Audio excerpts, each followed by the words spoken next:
ficarão de fora os cães. Apocalipse capítulo 22, versículo 15 diz: mas ficarão de fora os cães, os feiticeiros, os que se prostituem, os homicidas, os idólatras e qualquer que ama e comete a mentira. Mas será que esse texto está se referindo ao animal, ao cão animal? Fique comigo até o final desse vídeo, nós estaremos estudando a Bíblia. A Bíblia está recheada de versículos com esta palavra cães ou cão. Você lembra em Marcos capítulo 7, versículo 27, que aquela mulher Ciro-Fenícia chegou diante de Jesus e disse: Senhor, vai comigo até minha casa, porque a minha filha está perturbada ou endemoniada. E ele diz para ela: não é lícito eu tirar o pão da boca das crianças e deitá-la aos cachorrinhos.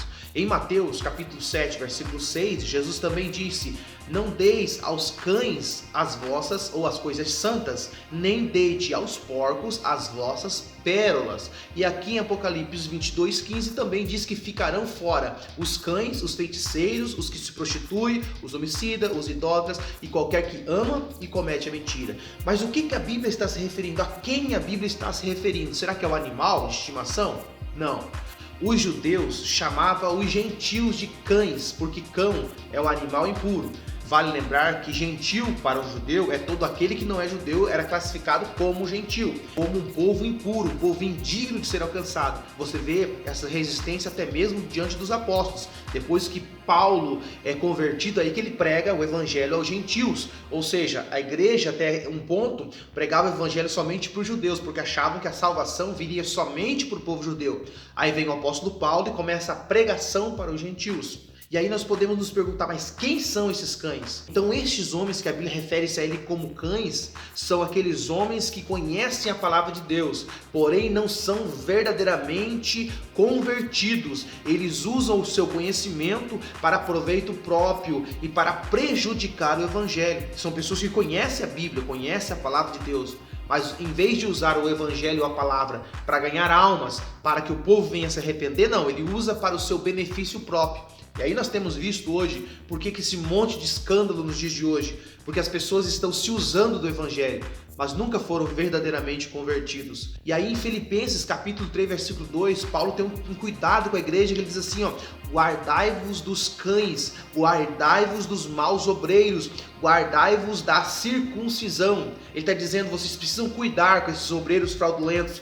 Vocês precisam cuidar com esses homens que conhecem o evangelho, ou que um dia conheceram o evangelho, mas se afastaram dele. Agora a pregação deles são diferentes. Então Paulo sempre combateu os falsos ensinos.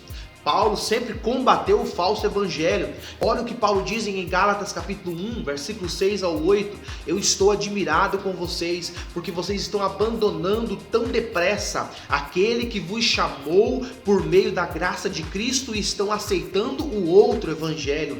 Mas na verdade não existe um outro evangelho. Porém eu falo assim porque há algumas pessoas que estão perturbando vocês, querendo mudar o evangelho de Cristo. E no versículo 8 ele diz: mas ainda que nós mesmos ou um anjo do céu vos anuncie outro evangelho além do que já foi anunciado, seja ele anátema.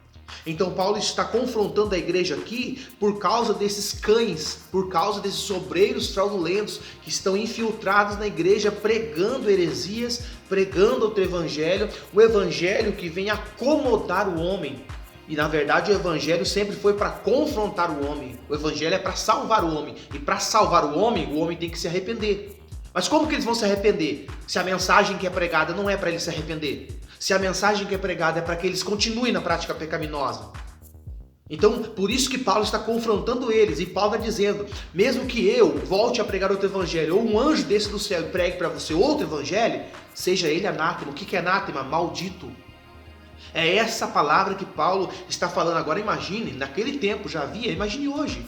Como Paulo não escreveria hoje suas cartas, ou pregaria diante de tantos falsos profetas, falsos ensinadores que nós temos nos dias de hoje? Nós temos aqui no canal Desmascarando os Falsos Profetas. Nós temos uma série de vídeos desmascarando os falsos profetas. Corre lá e assiste para você ver quanto é importante nós estudarmos a palavra de Deus.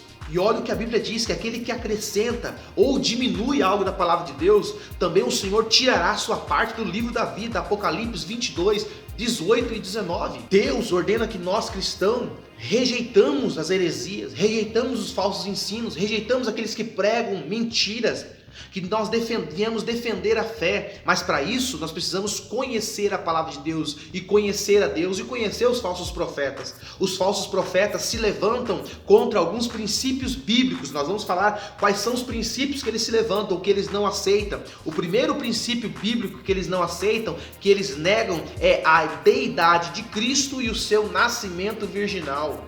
Eles rejeitam a plena inspiração e a autoridade da palavra de Deus e tudo o que ela ensina. Ele também rejeita a condição perdida da raça humana. Eles rejeitam a salvação pela graça mediante a fé em Cristo. Eles rejeitam a ressurreição corpórea de Cristo. Eles rejeitam o ensino bíblico a respeito do inferno. Eles rejeitam a volta literal de Jesus Cristo à terra.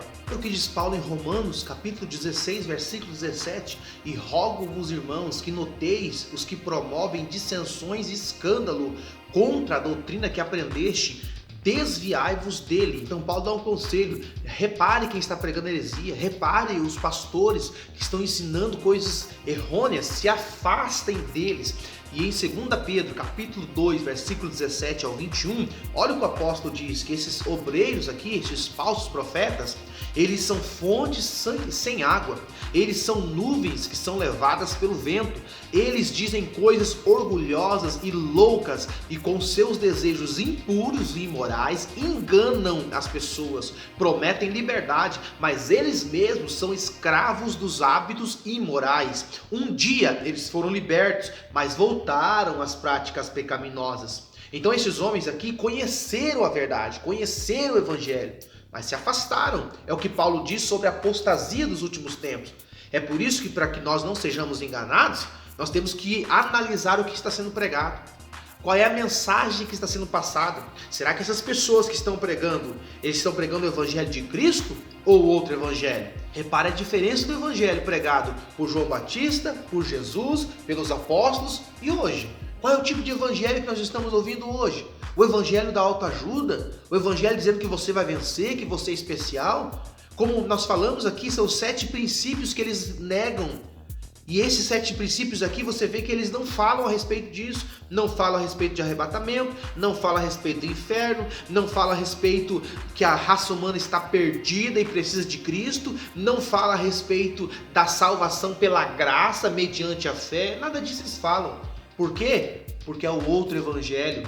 Por isso, meu irmão, para você saber a diferença do verdadeiro evangelho e do falso, você precisa conhecer qual é o verdadeiro.